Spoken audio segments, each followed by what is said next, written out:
var, Jgutik bakteriyasına aid. O Jgutik bakteriyasının eksperimentini aparanda, o bakteriyanın ümumiyyətlə fizioloji, biyoloji quruluşunu, onun mexanizmini araşdıranda elementar bir alimin adını çəkdim sizə, Michael Behe. O belə bir qənaətə gəldi ki, belə bir mexanizm, belə bir funksionallıq, belə bir quruluş, yəni müstəqil şəkildə baş verə bilməz, Bu qabaqcadan qurulmuş mexanizmdir.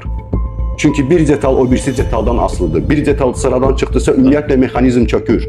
Bir müdaxilə olmalıdır. Amma əfsuslar olsun ki, bu barədə danışan insanlar elmi təmsil edən insanların gəldiyi qənaətdən xəbərsizdirlər. Hamısı elm adamının adına danışır. Deyir ki, filan alim filan şey dedi, filan alim filan şey dedi. Bəs həmən filan alim hansı qənaətdədir?